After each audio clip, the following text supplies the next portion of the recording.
Hello everyone. Today we are going to learn about protocols for electric vehicle.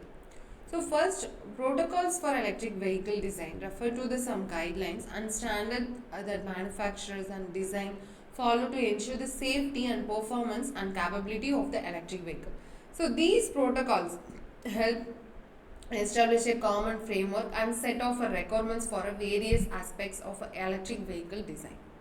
So we will cover today these topics. So first one is the electric vehicle subsystem, basic communication system, parameters of communications, types of communications and protocols and its types, and vehicle networking, how to select a new protocol for a new future. Next, at last, protocols for electric vehicle charging industry. So first one is a electric vehicle. So in this electric vehicle, so EV has a one or more number of electronic control circuit subsystem. It needs some networking system to ensure the comfort for the driver. So it consisting the light and wiper and lock, lights, rear power set, roof control power set. So light, and since it refers to the lighting system of a vehicle, includes the headlights, tail lights and turn signals and brake lights and interior lights also. Next one is a wiper. So the wiper system consists of the windshield wipers and washers used to clear the rain or snow or debris from the windshield for better visibility. It have adjustable speed settings also and intermittent functions.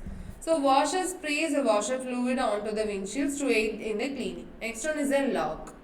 So the lock system includes the electronic control unit also, or mechanical mechanisms to secure a vehicle's doors and trunk and hood. So these can be operated manually or electronically using a key, a remote or some proximity sensors. Next one is the rear power seat. So this seat refers to the seat in the rear passenger area of a vehicle that can be adjusted electronically. So power seat controls allows the passengers to adjust the seat position, recline angle and sometimes support for the comfort. Next one is a door model. So door model is an electronic control unit, that means ECU unit that manages various functions related to the vehicle's doors. So they control the window operation and central locking and mirror adjustment and other features specific to the doors. So these door models also contain some crash sensors, speakers and wiring harness like that. Next one is the roof control. So this will manage the functions related to sunroofs, convertible tops and panoramic roofs. So they control the opening and closing, tilting and shade position of the roof mechanism. These can be manual or powered, so depending on the vehicle. So this climate control system managing the heating, ventilation and air conditioning, that means HVAC in the vehicle. They can regulate the temperature, airflow, sometimes the humidity to maintain a comfortable cabin environment. Next one is the central body. So this is also known as the body control model. It is an electronic control unit that manages a various vehicle function. It integrates control functions like lighting, wipers and power windows and door locks and other comfort and other convenience features. The central body model often the communication with other models in the vehicle to coordinate their operation. Next one is a cluster. So what is a cluster? This refers to the instrument cluster, which is a display panel in the vehicle's dashboard. We all know that. So it provides information of the driver including the speed, RPM, fuel level, temperature and some warning indicators. So modern clusters may be the digital, featuring TFT or LCD screen or a combination of analog gadgets and digital displays. Next one is RKE and TPMS. So RKE, what is the RKE stands for? So RKE is the remote keyless control, which allows the driver to lock or unlock the vehicle remotely using a key. TPMS. So next TPMS stands for the tire pressure monitoring system. Exactly, which monitors the tire pressure and alerts the driver if it falls below the recommended level. So these are very safety features commonly found in the modern electric vehicles. Next one is a typical system. Typical system subsystem consisting of chassis subsystem, airbag system, powertrain model, body and comfort electronics, multimedia and infotainments, X by wire, wireless telematics and diagnostics. Let's see one by one. So first one is a chassis system. What is a chassis system? Do you have any idea about that? So these chassis system refers to the structural framework of the vehicle that provides the support and stability. It includes components such as a frame and a suspension system, a steering system, and braking system. So the chassis in an electric vehicle may have some specific adaptation to accommodate the battery pack and the electric drivetrain components. Next one is the airbag. So the airbag system is a safety subsystem that helps protect the occupants in the event of any deceleration. It includes some sensors, control units, and airbags strategically placed throughout the vehicle. In an electric vehicle, the airbag system functions similarly to that in a traditional vehicles, deploying the airbags to cushion and protect some occupants during the crash. Next one is the powertrain. So what is a powertrain? This subsystem includes components that convert electrical energy to the mechanical power to propel the vehicle. It consisting the electric motor or transmission or a direct drive system and differential system if applicable. So this powertrain is driven by the electric motors may have a regenerative braking capabilities to recharge the battery while decelerating. Next one is the body and comfort electronics. So this subsystem includes a various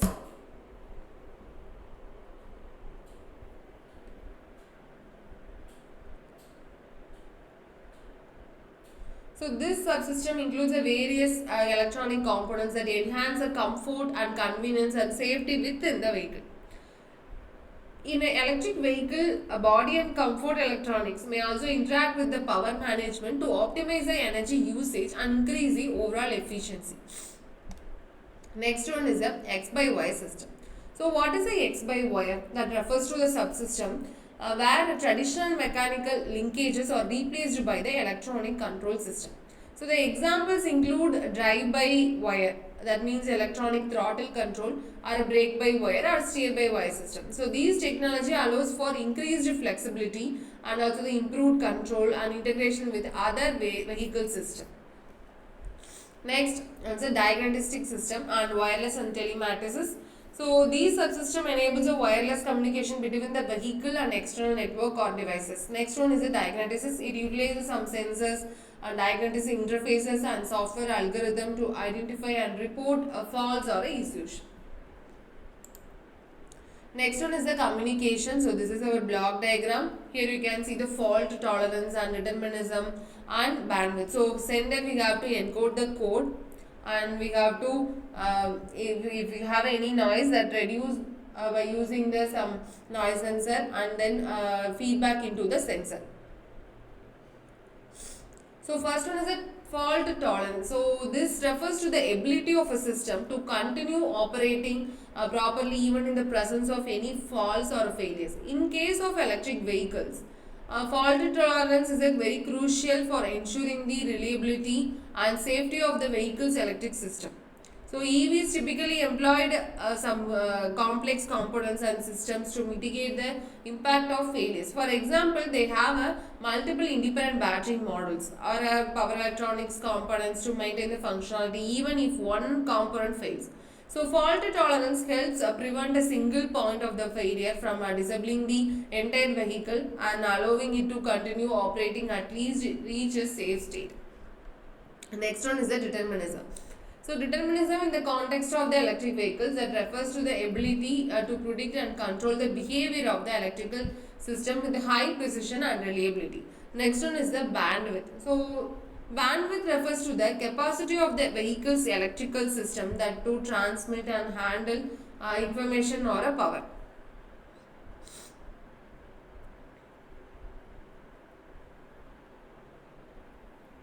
Next is the flexibility and stability. So flexibility in electrical refers to the ability to adapt to various operating conditions and user requirements.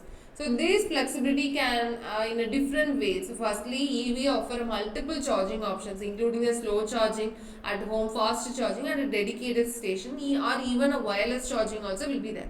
Providing users with the flexibility to choose a most convenient method for their needs. So additionally, electric vehicles are designed to accommodate a cost or a performance. Moreover, the integration of a advanced software and control system in electric vehicles allows for over-the-air updates, so which enhance flexibility by enabling the new future performance improvements and bug fixes to be installed remotely. So here you can see the various subsystem, and these are all the fault tolerance in a chassis system. There will be no for a flexibility and security. In a transmission wire, that means X by wire, there will be no for flexibility and stability. So wireless and telematics is for a fault tolerance. That's a no option here. So these are the various subsystem under the different conditions. So next one is the what is protocol. So it is a one kind of the agreement about how to do something. So this is a function of the protocol. So the mainly the function of the protocol in electric vehicle means is to facilitate the data exchange, control signals and power management between the different components. They define the format, timing and sequence of the data transmission, ensuring that all the components within the EV system can understand, they interpret the information correctly. So here you can see the types of the protocol. So data link protocols, it consisting the UART, SPI, CAN protocol, FlexRay and Ethernet. Next one is the application protocol. So it consisting the UDS, J1939, CAN, Open and most. Other protocols also will be there. It means the Bluetooth, Wi-Fi, USB port like that. So there will be two communication technology. One is a wired communication technology and another one is a wireless communication technology. So what is a wired communication technology? So these involves the use of the physical cables, wires or a wired connection to transmit data and signals between the devices. So here are some of the examples. So what are the wire technology? Ethernet, USB cable, universal serial bus, HDMI cable, like that. So these are the wire technology, and wireless technology in the sense. So I will tell you next slide. So especially wire technology, we have to use a LIN. So what is a LIN? That means a local interconnect network. So these technology commonly used in electric vehicles for various applications because that recover the low cost and low speed communications also. So it was invented by the automotive industry and standardized open source network and is a very inexpensive network speed up to the 2 kbps. This is a single wire system. So generally used in an electric vehicle, we have to use a body control modules, interior lighting and heating, ventilation and air conditioning, powertrain monitoring also we have to use a LIN network and charging systems also. Next one is a CAN protocol. So what is a CAN protocol? So CAN is a controlled area network. It was invented by the Bosch in 1980s, released CAN protocol to the world. So this is speed about a 150 kbps. So where it is used in electric vehicles, in the sense these can be used in a protocol that is including the vehicle. It enables a reliable and real-time communication between the electronic control unit within the vehicle.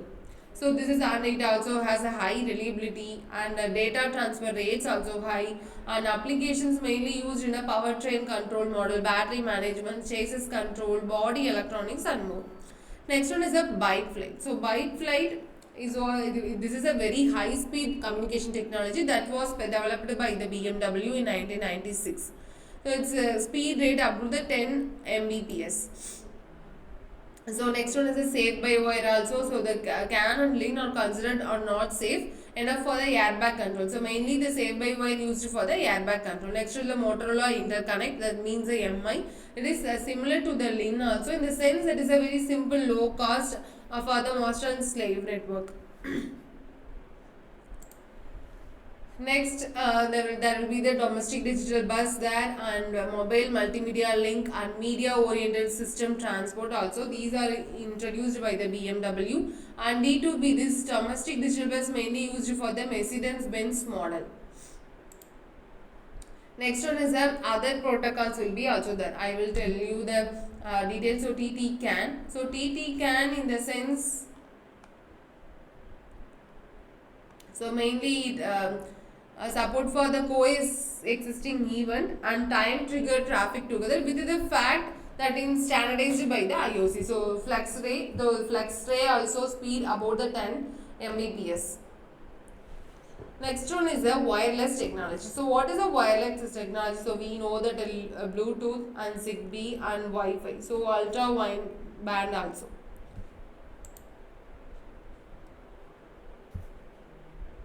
So these are the network infrastructure in electric vehicle. So here you can see the vehicle networking. So how to interface two protocols. So here you can see this is a CAN protocols under the function CAN protocol under the function the instrument cluster and hybrid vehicle charging station. So these are all the places we have to use the CAN protocol. So the USB means we have to use the mobile phones and storage devices, and Ethernet we have to use a radar sensor and high resolution cameras also we have to use. So how to interface these protocols? So here, so we will take as a CAN. So in this CAN we have to take it as a one instrument cluster and door lock. So this is the hardware implementation. So first, so interfacing the CAN and a LIN network in electric vehicle, typically a one gateway will be there. So that acts as a bridge between the two networks. So first hardware design, install the gateway model and that supports the CAN and LIN communication protocols. So connect the gateway model to the CAN bus and also the LIN bus of the EV. So establish the proper electrical connections between the gateway model, a BCM body control model and other electronic control units on the CAN and LIN networks. So this is our power. This is our that gateway model. So this is our CAN bus and LIN bus. We have to interface these models by using the one converter. So this is our gateway converter. Next one, how to select the new protocol for a new future. So first we have to identify the future requirements. Next we have to evaluate the existing protocols what we have. Next, assess some protocols compatibility. And next was consider the bandwidth requirements, evaluate the real-time requirements and access some cost and complexity. Consider the industry standards and ecosystem. So next, perform some prototyping and testing. At last, consider the future compatibility and make the informed decision. So we have to while you have to design the new future of a new protocol. So maximum payload size, we know that network bandwidth, so maximum speed of the data transmission, maximum bus length supported. So these are all the points we have to remember in the while we have to select a new future or a new protocol. Next one, protocols for EV charging industry. So mainly EV charging industry utilizes various protocols to facilitate communication between the charging stations. So first one is the OCPP. So what is it stands for? So OCPP in the sense of open charge point control. So this is a open and vendor neutral protocol for communication between the charging station, charge points and central management system, back-end system. So it enables and functionalities such as start or stop charging, metering and billing and monitoring the charging stations. Next one is the CCSS. So what is the CCSS? It stands for the combined charging system. This is a one kind of the standardized protocol that supports both AC and DC charging for the electric vehicles. It combines the charging capabilities of the type 2 AC connector that commonly used in a Euro and high power DC connector combo 2 or combo 1 for a faster charging. So these are the EV charging station for various protocols, and here you can see the EV standards. So in Euro type, so connection single phase AC we want up to the power will be 3.7 and maximum current up to 16 to 20. So DC fast charging in the sense we will up to go for a 22 greater than 22 kilowatt and maximum current will be 32, about 32. So this is a EV standard chargers in India. This one is a fast charging and slow charging or a moderate charging. So CCSS in the sense as I said earlier, it's a combined charging station and CHAdeMO in the sense DC fast charging protocol primarily used for European and Japanese electric vehicles. So in India, the charger Bharat AC 001, this protocol specifies its requirements for alternating chargers for electric vehicles. It covers both slow and fast AC charging mode also. So this is one for the Bharat AC 001 standard mandates the use of open charge point protocol for the communication purpose between the charging station and the central management system. So this is for our EVs charger standards in India. Thank you all.